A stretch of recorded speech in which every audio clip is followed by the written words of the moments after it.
Yo, Hello? what's going on? What's going on with you? Hey, I had my bad. Can you hear me? Yes, sir. Yes, sir. Yeah, I had messaged you, sent you a message, I think yesterday when I was listening to your chat, and I've been following you for about 2 years now. Cause when Mm. I first got in the game, and actually like you had recommended me do the TForce. I jumped into TForce, and actually TForce the best thing going. Cause I started out doing the home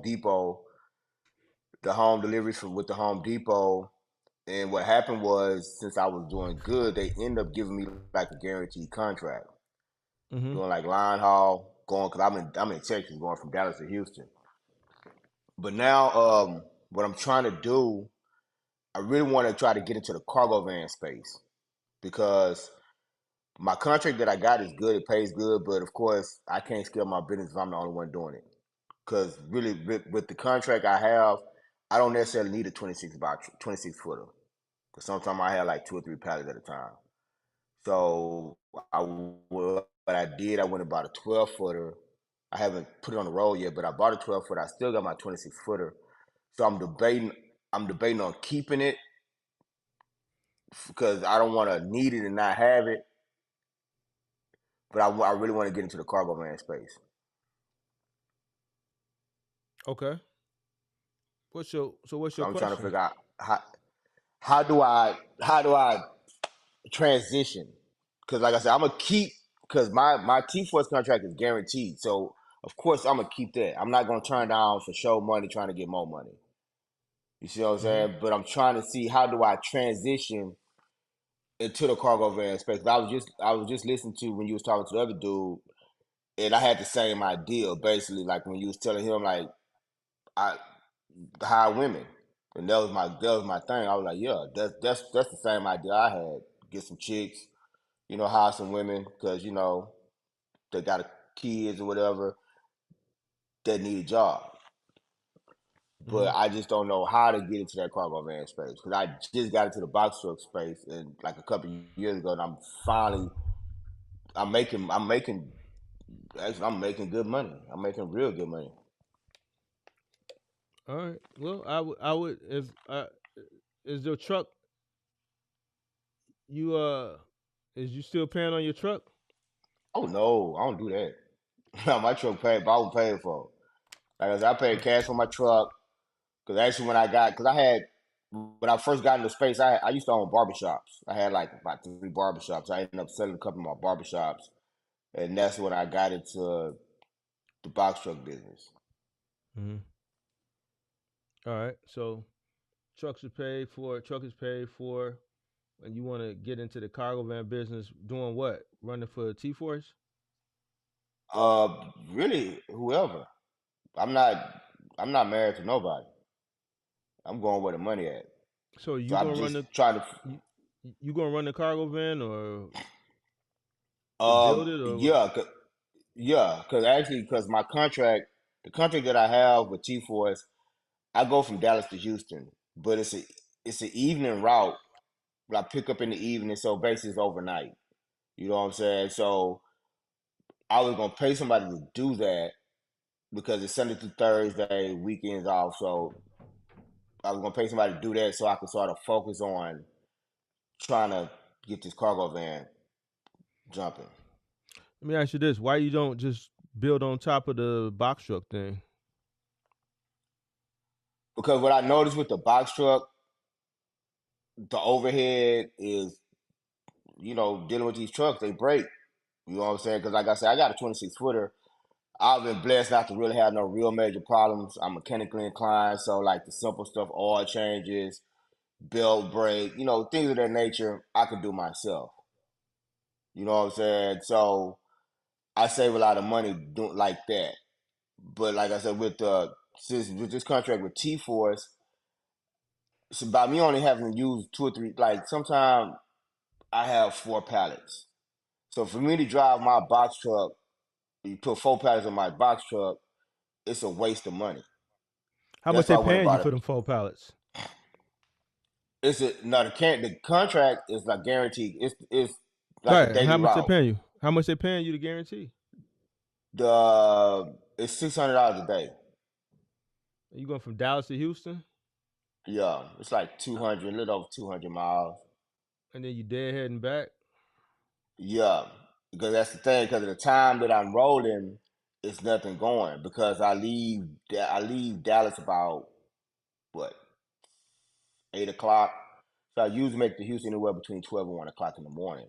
So during those times, if sometime I can catch an Amazon, because just like you said, I don't be caring. Like people be whining about per mile, and I tell people my costs ain't your costs. So if I can find something from Amazon headed back to Dallas that'll just cover my fuel, I'd be cool with it. Mm-hmm. But that's not always a guarantee. So therefore, I'm dead heading back. So on Okay. top of on top of the my Dallas to Houston contract, what happened was they gave me another contract because Dallas is like a metroplex, so it's like a bunch of little small cities. So they gave me another contract doing TForce Medical, picking up from CVS, going like 15 miles, picking up and picking up at one location, one warehouse to take to another warehouse before I start my Houston route. And they pay me $100 a day to do that. Mm-hmm. So, like I say, I make like with them, I probably make about $700 a day, which is cool.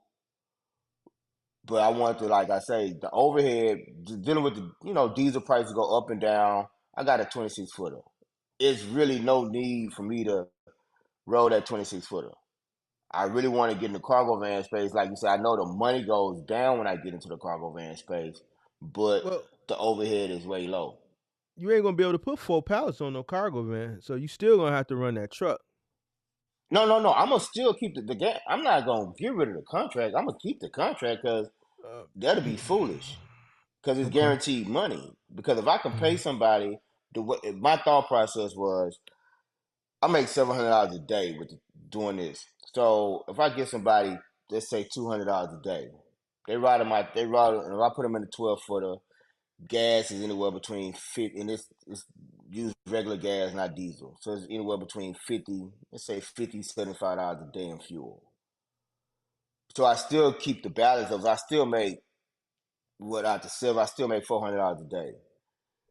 And that'll give me the opportunity so I can start building on the cargo van to try to get there because because like you say, the overhead is way lower on a cargo van. I can pretty much put anybody in the cargo van. Okay. All right. So Well, I'm just trying. I mean, I would just do what you did with the box truck. Me personally, I would definitely buy something cash. I would definitely buy a cargo van used. I'd probably be looking for something like I told the first gentleman, under 20 grand, um, on a cash buy, and try to find something dedicated to run. Go from there. Just build Do on top you of that. do you know any companies like such as I know like you say TForce, but TForce is um right now they're I know they're doing some different things with the company.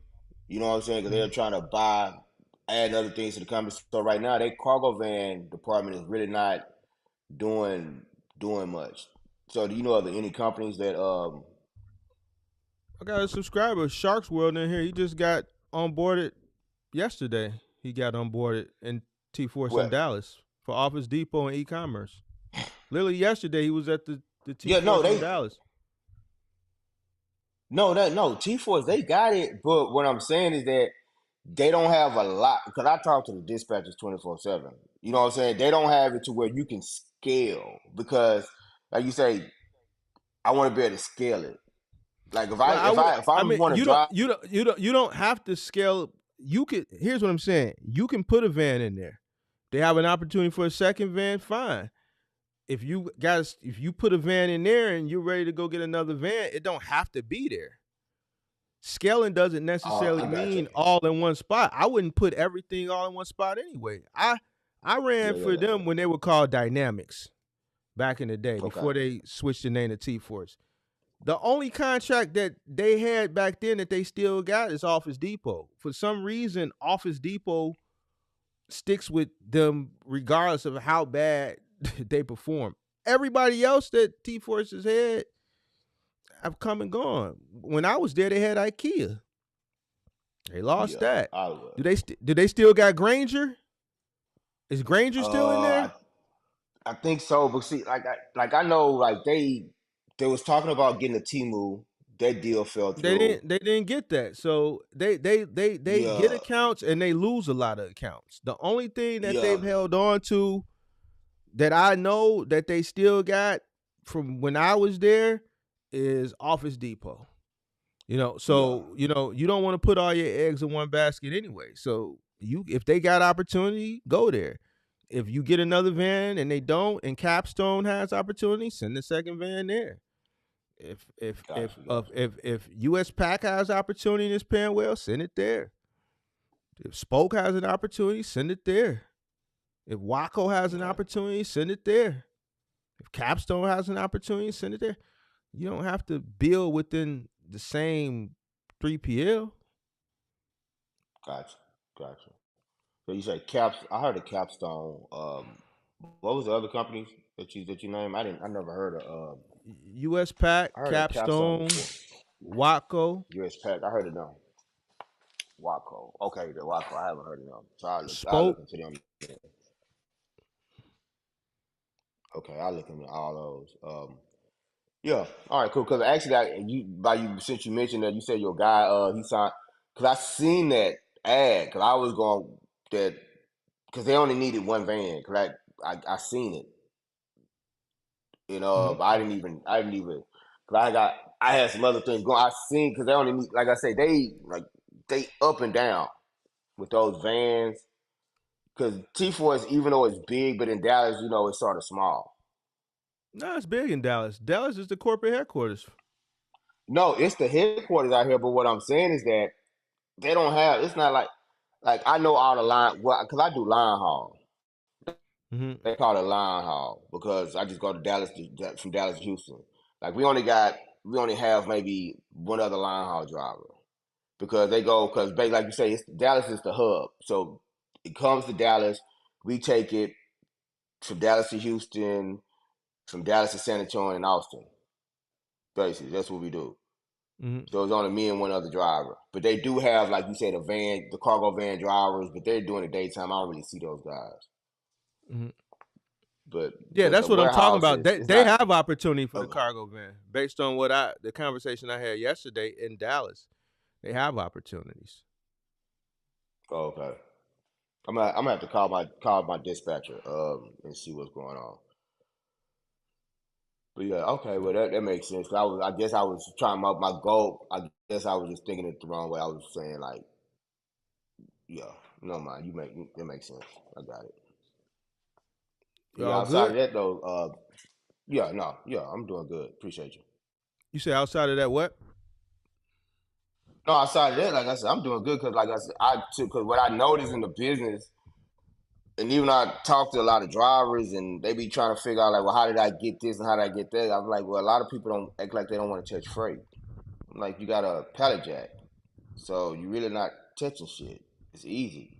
You know what I'm saying? So that's what a lot of times. That's what I noticed. A lot of people miss opportunities because they don't want to do nothing. They just want to drive, pull up on a dock, and they want somebody to load their truck up.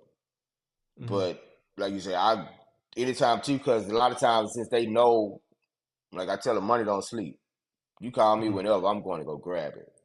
So they give me a lot of extra plays doing that. So I make a lot of money dealing with them. I made a lot of bread this year and last year dealing with them.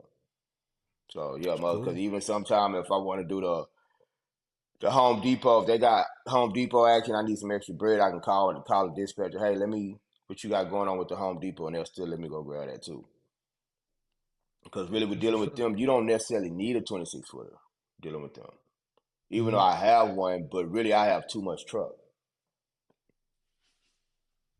But yeah, nah. But appreciate you for the information. I always watch the channel. And Appreciate you. when I got in, I got in blind. Like I said, I'm a businessman. I'm a hustler. So I got in blind, not knowing the game and not knowing how to navigate. And I just so happened to get, hear your channel, and I started listening to things that you was telling me, and I started applying that, and I was like, boom, I blew up. I ain't never really had to do Amazon. I did Amazon I do it sometime just for extra bread, but as Mm. far as just relying on them, I don't deal with it. I do sometime. I do the gig work if I don't have nothing to do during the daytime. But yeah, just by you giving the game the TForce game, yeah, I done blew up. Man, it's good, man. I'm happy for you, man. Keep it up. All right, thank you, sir. Be safe, bro.